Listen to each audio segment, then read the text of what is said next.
Bonjour à tous. Lettre ouverte d'un lanceur d'alerte. L'emprise mafieuse des assurances. Affaire maison non conforme. Vidéo choc. Ce mercredi 12 octobre 2022, deuxième partie. J'accuse parjure et corruption à très grande échelle au cœur même de la justice de la République. Je me présente, je m'appelle Patrick, je suis domicilié à Lédin près de Saint-Quentin dans les Hauts-de-France. Si je me présente à vous masqué, c'est avant tout pour ma sécurité, car je vais vous faire état d'une des affaires criminelles dont je suis la victime. Je tiens avant tout à vous préciser, afin qu'il ne puisse y avoir aucun malentendu, que cette deuxième vidéo choc ne remplace en aucun cas et vient en complément de ma première vidéo Justice, Mafia, Vendetta du 28 septembre 2022. Je souhaite à nouveau lancer en ma qualité de lanceur d'alerte une alerte, mais également un appel sur les réseaux sociaux afin que le plus grand nombre d'entre vous se mobilisent autour d'un thème commun, la corruption. Et enfin, je tiens particulièrement à renouveler mon SOS. Comme je vous l'avais indiqué dans ma vidéo précédente du 28 septembre dernier, le début de tous mes malheurs remonte au 28 septembre 2004. J'ai été victime d'un conflit d'intérêts dans le bureau d'un avocat de renom de Saint-Quentin, car cet avocat était également l'avocat de mon employeur sans que je le sache. J'avais fait état à cet avocat en tant que victime d'harcèlement au travail, de violences psychologiques au travail, mais également en ma qualité de témoin, car comptable et gestionnaire de paye en entreprise, d'un abus de biens sociaux commis par mon employeur sur 2 exercices comptables, 2001 et 2002. Pour un montant total de 121 959,24 € hors taxes. Ma rencontre avec cet avocat a eu de lourdes conséquences pour moi. En effet, le 9 novembre 2004, je suis victime d'un premier complot savamment orchestré par l'avocat et mon employeur, car ce dernier me signifie mon licenciement pour un refus de travail, que bien évidemment j'ai aussitôt contesté par courrier, mais également au Conseil des prud'hommes. J'accuse les mafias criminelles d'avoir organisé des représailles, tant dans ma vie privée que professionnelle, et ce depuis cette mauvaise rencontre du 28 septembre 2004 avec cet avocat. Cela fait maintenant 6589 jours, soit plus de 18 années que je suis victime de persécutions criminelles en bande organisée. Il s'agit bien évidemment d'une ignoble vendetta dont je suis la victime. J'ai également subi de graves violences dans ma vie privée. Je vais maintenant vous faire état d'une des affaires qui remonte à juillet 2007, date du début de la construction de notre maison. En effet, j'ai été victime dans le cadre de la construction de notre maison en 2007 et 2008 d'actes de sabotage de la part de notre constructeur, mais également de l'entreprise de plomberie et chauffage. Pour éviter tout malentendu, je tiens à préciser que les malfaçons de notre maison sont toutes dues à des actes de représailles commis volontairement. Ce sont des actes de sabotage qui n'avaient pour autre objectif que me nuire financièrement en créant des malfaçons et ainsi me porter de très lourds préjudices, de sorte que nous ne soyons plus en capacité de revendre notre maison en l'état. C'est bien évidemment une façon de neutraliser une victime afin de l'empêcher de quitter la région. Cette situation a permis aux mafias criminelles de m'immobiliser afin de pouvoir, entre autres, comme je vous l'avais indiqué dans ma première vidéo du 28 septembre 2022, me violenter professionnellement. En 2009, j'informe en toute transparence mon assureur de l'époque, la Massif. Ce dernier mandatera un avocat, mais également un expert d'assurance afin de défendre nos intérêts. Le tribunal de grande instance de Saint-Quentin est saisi et mandatera un expert judiciaire. Or, je m'aperçois très rapidement que l'avocat mandaté par notre assureur la Massif ainsi que l'expert d'assurance ne nous défendent absolument pas. Pire encore, ils copinaient tous deux avec l'expert judiciaire et les parties adverses, à savoir l'avocat du constructeur, le directeur, le responsable chantier, l'avocat du plombier chauffagiste et son gérant, ainsi que toutes les personnes adverses présentes.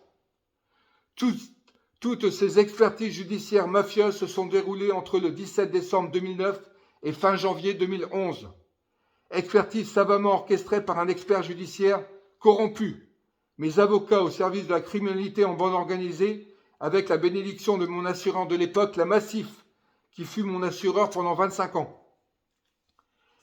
La Massif finira, suite à mes accusations de corruption, par mandater son propre avocat de la direction de Compiègne, non pas pour nous défendre, mais pour copiner avec les partis adverses afin de nous faire accepter par courrier une proposition fantaisiste de 4 970 €, sous les menaces, le chantage, les intimidations, afin de clore un dossier puant, véreux, d'une barbarie ignoble, avec des gens sans scrupules. N'hésitant pas à braver tous les interdits, y compris des faux en écriture publique, au profit du constructeur, de la société de chauffage et plomberie, sans oublier les assureurs de la partie adverse, la SMA BTP et le groupe AXA. C'est ainsi qu'ils réalisent des milliards d'euros d'économies sur le dos de leurs victimes, qu'ils n'indemnisent qu'à minima. C'est ainsi que fonctionne la Massif, qui, d'après les informations que j'ai pu recueillir, a déjà été condamné à indemniser des clients, des sociétaires, pour des faits similaires. Le système judiciaire mafieux fonctionne selon un mode opératoire bien connu, qui transforme les victimes en bourreaux. Les agents d'exécution deviennent ainsi des victimes qui s'enrichissent. Comme vous le savez, l'association de malfaiteurs en bande organisée est sanctionnée pénalement par l'article 132-71 du Code pénal qui dispose que constitue une bande organisée au sens de la loi tout groupement formé ou toute entente établie en vue de la préparation caractérisée par un ou plusieurs faits matériels d'une ou plusieurs infractions. Je souhaite ajouter l'article 222-1 concernant la torture mentale. Le fait de soumettre une personne à des tortures ou à des actes de barbarie sont punis de 15 ans de réclusion criminelle. La Massif finira par mettre ces menaces à exécution afin de nous affaiblir, à savoir résilier tous nos contrats d'assurance. La corruption et le pillage judiciaire mafieux sont sans limite. Ils sont couverts par l'ensemble de la profession, les uns étant corrompus, les autres craignant pour leur vie et leur carrière professionnelle. Il faut savoir qu'une partie de la profession finit par démissionner, car ne pouvant exercer son activité dans des conditions dites normales. Cette affaire est devenue, en 2013, affaire Maison non conforme, qui a donné son nom à mon site maisonnonconforme.fr, que vous aurez, si vous le souhaitez, la possibilité de visiter une fois que vous aurez visionné cette vidéo. Vous pourrez également vous y rendre en tapant je-suis-patrick.fr ou je-suis-victime.fr ou je ne suis pas un chien.fr. Je dispose au total d'une 50aine de noms de domaine afin de me faire connaître. J'ai pour objectif de me sortir de ce cauchemar tout en faisant tomber le système judiciaire mafieux, car il s'agit bien là d'un véritable scandale institutionnel et je l'affirme à nouveau avec force et détermination, la justice est bel et bien mafieuse, n'en déplaise à monsieur le ministre, monsieur Éric Dupond-Moretti, qui n'a pas cru bon répondre à ma lettre recommandée du 13 avril 2021.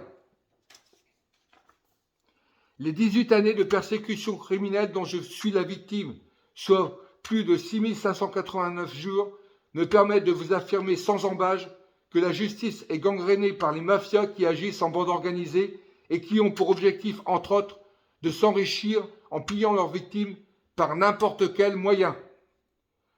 Je vous avais indiqué dans ma première vidéo que je n'étais pas la seule victime de cette corpomafia. Nous sommes des milliers dans ce cas à être victimes de persécutions criminelles par les réseaux judiciaires mafieux, et ce, dans une indifférence totale du pouvoir politique, mais également des mafias, car ces derniers sont tenus au silence par les réseaux criminels.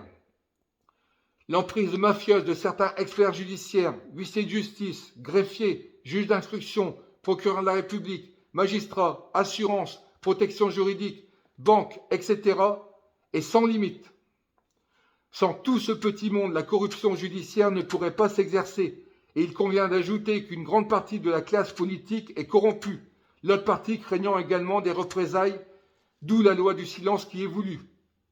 C'est ignoble, mais c'est ainsi que fonctionnent les mafias. Elles multiplient en créant des situations pour condamner les victimes qui seront de ce fait la plupart du temps spoliées de leurs biens. J'ai bien compris que l'un de leurs objectifs consiste à nous prendre notre maison. et ce, par tous les moyens possibles. Je vous invite à réécouter ma première vidéo choc, mais également à partager mes vidéos au maximum. Je n'ai pas la prétention d'apporter une solution à tous ces dysfonctionnements judiciaires. C'est la raison pour laquelle je lance à nouveau un appel national en ma qualité de victime et de lanceur d'alerte. Déclaration choc de M. Claude Butin, qui fut avocat au barreau de Paris, puis juge d'instruction à Mayotte et Pontoise. Ne faites jamais confiance à la justice de votre pays. Je pourrais de ce fait ajouter, entre autres, ne faites jamais confiance en votre assureur, mais également en votre protection juridique. Je souhaite également faire état d'un extrait de la préface de l'un des livres de David Koubi, avocat à la Cour de Paris. Une contestation française. Chacun de nous est conscient que la République va mal, que l'intérêt général ne cesse d'être bafoué, que la justice est dévoyée en un instrument au service des puissants, et que nos politiques, à quelques rares exceptions près, ne s'engagent pas contre notre ennemi, la finance, mais se complaisent dans cette démocratie de basse intensité. Je souhaite reprendre la citation de Bernard Méry, avocat au barreau de Paris, qui a écrit à la fin des années 90 Les Nouveaux Parrains. Préface. Un jour, on se dit que ça suffit. Toujours la préface, l'auteur révèle, non sans risque, un petit monde où le secret est roi, où les règles du droit sont confisquées au profit de ceux qui les violent impunément, dans l'intérêt de leurs copains. Il dénonce une justice à deux sorties, l'une pour les frères, l'autre pour les justifiables ordinaires, l'exclu des fraternels. Des viviers de richesses sont constitués en terrain de chasse privilégié pour que des compères se repaissent sur le dos des victimes. La distribution des charges et honneurs s'apprécie en fonction du service rendu ou à rendre, du degré de sécurité que l'impétrant offre à ses chefs. Les postes de décision sont servis aux seuls initiés, comme autant de cloisons étanches pour le plus grand profit du petit nombre. Les nouveaux parrains règnent sur l'État et se servent de la justice comme d'une arme redoutable. J'invite à nouveau les associations d'aide aux victimes, tous les leaders gilets jaunes, Maître Wilfried Paris, qui est à l'origine de la création Gilets jaunes Justice, ainsi que toutes les bonnes consciences, citoyens et citoyennes de France et de Navarre, à se mobiliser pour former les rangs autour d'un thème commun, la corruption. La corruption au cœur même de la justice de la République. La liberté d'expression est une arme redoutable pour lutter contre la corruption.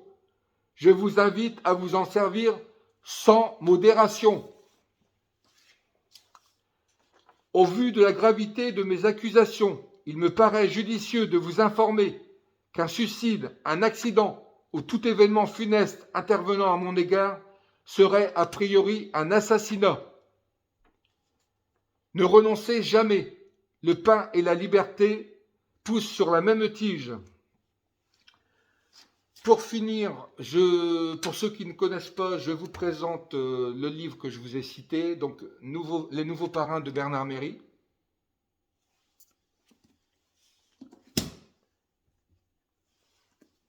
La supercherie judiciaire d'Ernest Pardo. De la criminalité en col blanc à la criminalité en robe noire. Il y a un tableau, page 269, qui est intéressant. Je vais vous en lire une partie. Processus d'exécution d'une victime. Petit 1. Condamner la victime par tous les moyens. Petit 2. Exploiter les conséquences de la condamnation. Petit 3. Neutraliser la victime durant des décennies. L'empêcher dans l'intervalle d'exercer une activité économique pour la priver des ressources qui lui sont nécessaires pour vivre et se défendre. Petit 4. Exploiter les 5 handicaps fondamentaux de la victime. Petit 5. Créer des difficultés systématiques en soumettant la victime aux pressions psychologiques, économiques et sociales du système de société et ruiner son crédit. Petit 6. Obtenir par tous les moyens une décision provisoire mais exécutoire, sans preuve, sur défaut par mensonge. Exécuter, expulser. Petit 7. créer une série de difficultés nouvelles résultant de la privation du lieu de vie, distanciation, divorce, poursuites, litiges divers avec saisie immobilière, saisie de salaire, de revenus, coupure EDF, téléphone provoquant du stress, des insomnies, le tout générateur de maladies, etc.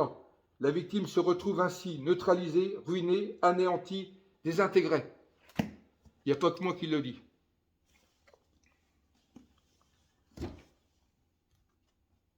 François Ratage, Justice de merde, tome 1. Il y a en tout 6 tomes. Justice de merde. Toujours de François Ratage. La Terre est plate, affaire suivante. Sur la préface, on peut lire « Avocat ou mafia ». La situation est gravissime. En France, la profession d'avocat dispose d'un monopole légal pour défendre vos droits. Or, cette profession est tenue par des gens qui violent la loi et font taire leurs victimes en les menaçant. À tel point que les rares victimes osant témoigner ne le font que sous couvert d'un total anonymat, en dissimulant leur nom ainsi que leur prénom. En ce qui me concerne, je ne dissimule que mon visage, et ce par sécurité. David Koubi, avocat à la Cour de Paris, une contestation française. Je vous ai lu une partie de la préface. Toujours de David Koubi. La charge, un manifeste, la charge. Le seul gouvernement qui puisse fonctionner est un gouvernement au service du peuple, dirigé par le peuple et contrôlé par le peuple. Et pour finir, le journal L'Express, l'Aisne. Le vrai pouvoir des francs-maçons, élus, patrons, avocats, médecins, journalistes, leur figure de proue, des effectifs en forte hausse. C'est un article d'avril 2010 dans lequel vous pouvez trouver en fait le dossier N, le vrai pouvoir des francs-maçons.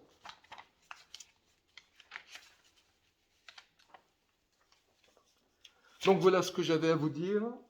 En ce qui me concerne, je pense avoir dit beaucoup de choses. Bien évidemment, je reviendrai vers vous. Maintenant, je compte sur vous pour partager au maximum cette vidéo. Tout dépend de votre... voilà, tout dépend de vous. Maintenant, tout est dans vos mains. Partagez un maximum cette vidéo. Je vous en remercie d'avance. À très bientôt.